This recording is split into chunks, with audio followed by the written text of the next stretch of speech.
Vanjo Merano po ng panlasangpinoy.com. Alam nyo ngayong araw na to, paborito ko ang gagawin natin. Magluluto tayo ng sisig!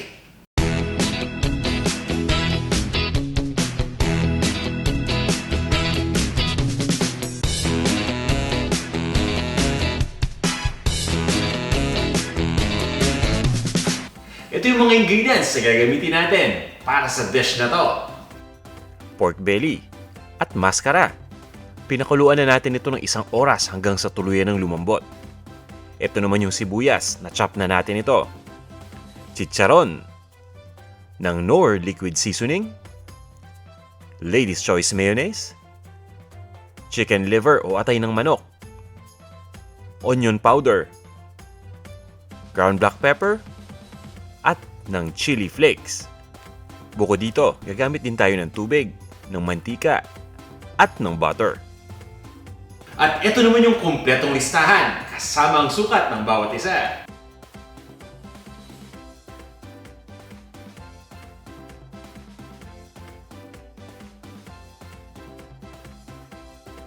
At bago tayo mag-umpisa, ipapaalala ko lang sana sa inyo na yung ating greetings portion ay nasa katapusan ng video na to.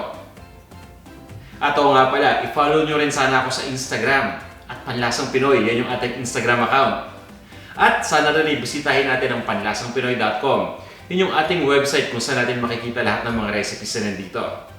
O ngayon, kung handa na kayo, tara, umpisa na natin gawin itong sisig.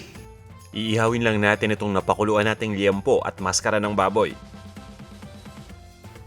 So nagpainit lang tayo dito ng grill. At pagdating sa grill natin, pwede kayong gumamit dito ng charcoal. Mas okay yun. O pwede namang katulad nito na gas grill. Gumagamit ako ng gas grill dahil mas convenient ito para sa akin. Pero kung may extra pa sanang oras para magpaningas ng apoy at magpauling, syempre dun tayo sa charcoal dahil mas nabibigay nito yung smoky flavor dito sa ating pork. Inihaw natin itong pork nang sa ganun ay magkaroon ito ng smoky flavor. So dagdag lasa to para sa ating sisig. And at the same time, para maging maayos din yung texture nito. Dahil pagkapakulo pa lang natin, napakalambot nito, no? Napakaguwi. Nagkakaroon ng mas magandang texture yung outer part nitong pork kapag inihaw natin ito.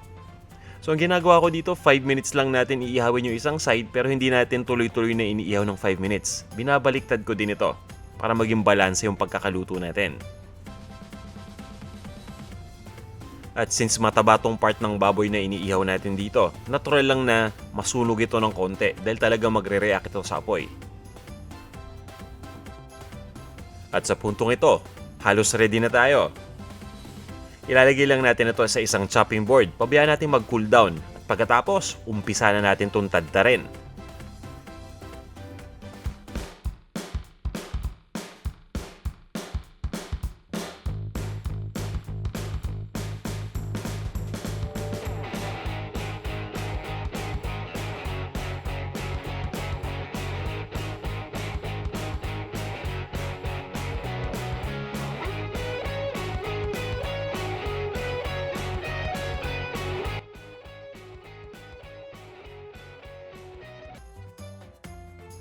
Once na matadtad na natin itong pork, iset aside muna natin. At umpisa na natin ang pagluto ng ibang mga ingredients. Pagpapainit lang tayo ng isang cooking pot, lagyan na natin ito ng mantika.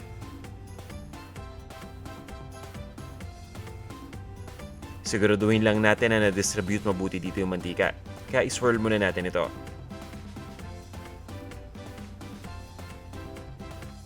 Painitin lang natin ng tuluyan itong mantika.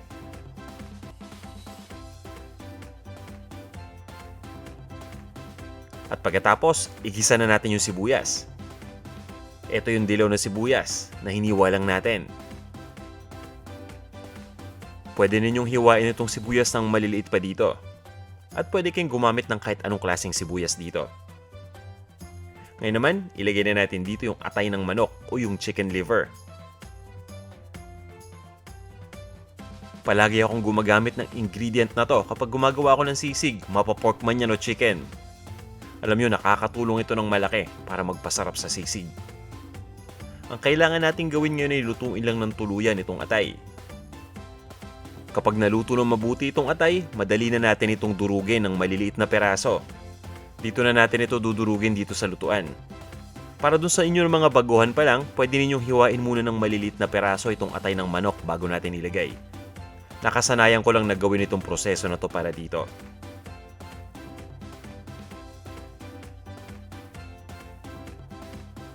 At yan, durog na tong manok, ganyan ang kadali. Ngayon naman, pwede na nating ilagay dito yung ating natadtad na baboy.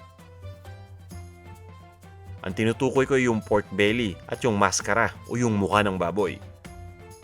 Pagdating dito sa baboy, pwede kayong gumamit dito ng pareho kagaya ng gamit natin ngayon. Pwede rin dito na liempo lang ang gagamitin natin o maskara lang at pwede rin natin itong dagdagan pa ng tenga ng baboy. Pwede rin natin gamitin dito yung parte na kung tawagin ay kasim. At parehong procedure lang yung gagawin natin. Itutuloy lang natin ang pag-isa dito ng mga 3 minuto hanggang sa tuloy ng mahalo mabuti lahat ng mga ingredients.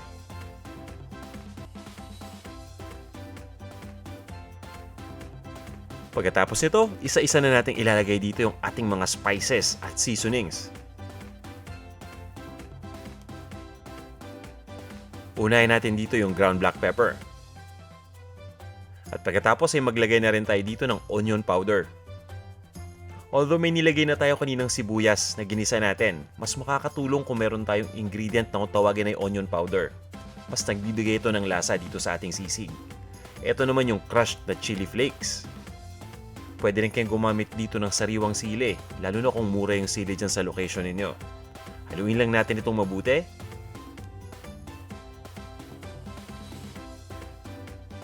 At pagkatapos, ilagay na natin yung ibang mga ingredients pa. Ito na yung ating Knorr liquid seasoning. Imbis na toyo, ito yung ginagamit ko dahil punong-puno ito ng lasa na talaga nagpapasarap dito sa aking sisig. Ngayon naman ay haluin lang natin ito. Siguraduhin lang natin na na-mix na mabuti at na-blend na mabuti lahat ng mga ingredients. Konting tiyaga lang dito sa paghalo dahil importante talaga na maging pantay ang lasa nitong sisig. Ngayon naman ay maglalagay lang tayo dito ng ating Lady's Choice Mayonnaise. Ang traditional na sisig recipe, ang ginagamit ay utak ng baboy since hindi yan available dito sa location ko. At mas madaling kumuha ng mayonnaise, ito yung ginagamit natin. At may extra lasa pa ito. Yan ang ating bonus, di ba? Naglalagay tayo dito ng mayonnaise nang sa ganun yung maging mushy ng konti yung texture nitong sisig. Gaya ng kanina, hahaluin lang natin itong mabuti. At pagkatapos ay ilalagay na natin dito yung ating chicharon na nakrumble na natin.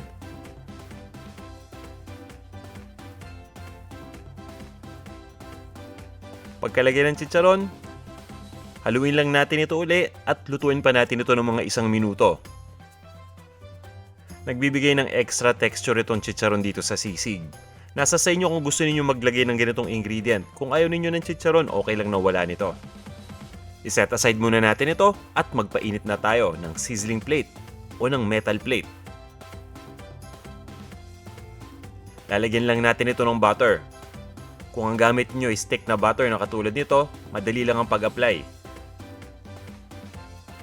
Dadaanan lang natin ng butter itong metal plate na katulad itong ginagawa ko. Di ba simpleng-simple lang, mas madali. At kapag nalagay na natin yung butter, ilipat kaagad natin dito yung sisig na naluto na natin.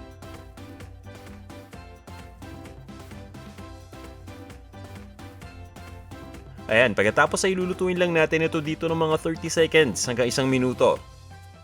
At pagkatapos niyan, pwede na natin itong iserve.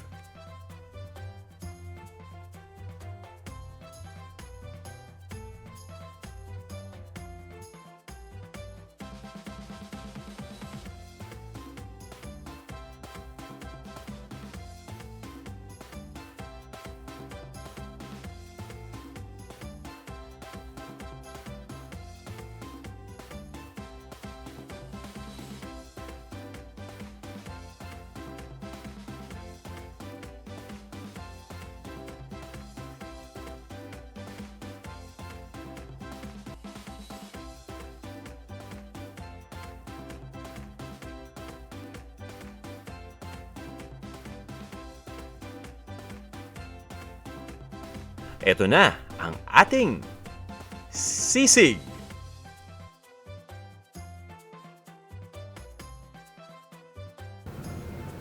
Tara, tikman na natin itong sisig. Pinagaan ko lang to ng lime. At napakalasa. Ang sarap. Wow.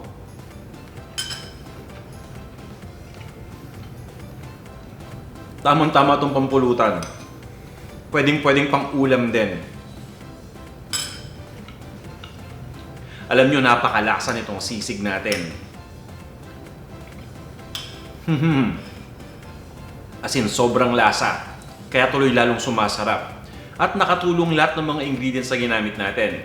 Simula dun sa atay ng manok, dun sa maraming sibuyas, pati na rin dun sa ating Knorr liquid seasoning na ginamit natin na replacement sa toyo. Yun talagang ginagamit ko, kaya talagang binibigyan nito yung lasa na talaga namang gustong-gusto ko sa sisig. Alam nyo, kung mahilig kayo sa maanghang, pwede pa natin itong lagyan ng sili na marami para lalong umanghang. Mas panalo yon. Or hot sauce, lalo na sa mga nasa Pilipinas, kung mahal pa yung sili, kahit hot sauce, okay na yan. Ayan. Grabe, na-enjoy ko to. Ang sarap. Sana subukan nyo tong ating recipe at sigurado magugustuhan nyo talaga.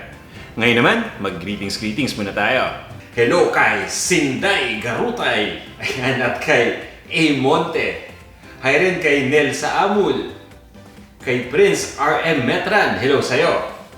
Pati na rin kay Josie Tedefa. Sabi ni Josie, Sir Vanjo, ang galing mo naman gumawa ng macaroni salad.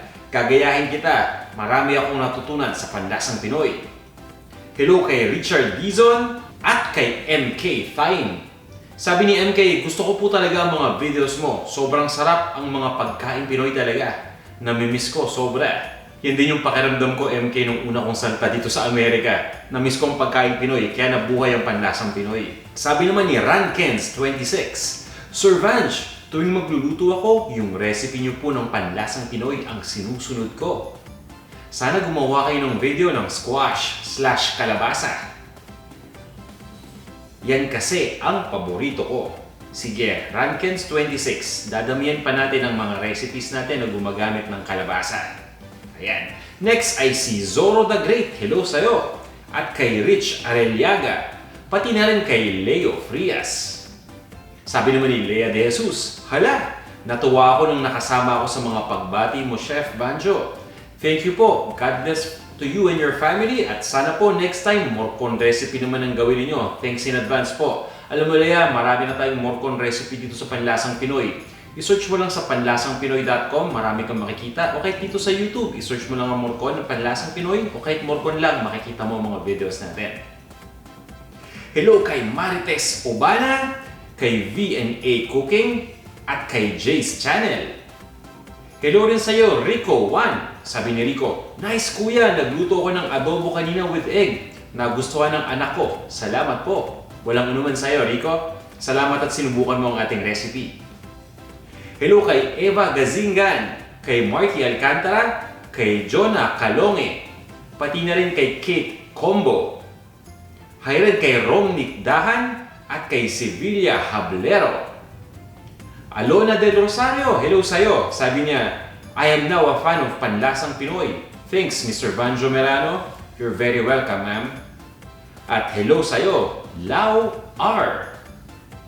Gaya ng dati, maraming salamat sa walang sawa ninyong panonood sa ating mga videos at sa patuloy ninyong pag-comment dito sa ating YouTube channel, pati na rin sa Instagram. At para sa inyo na hindi pa nagsasubscribe sa atin sa Instagram, meron tayong Instagram account at Panlasang Pinoy. Ayan, nakikita ninyo ngayon. Hanapin niyo lang ako sa Instagram. Dito naman sa YouTube, itong ating YouTube channel, Panlasang Pinoy, sana mag-subscribe din kayo. At kung nagustuhan nyo naman itong ating video, huwag niyong kakalimutang i-like ha. Napakalaking bagay sa akin yan, kaya thank you in advance. O paano, magkita-kita tayo sa ating susunod na video. May exciting recipe na naman tayo. Maraming salamat ulit!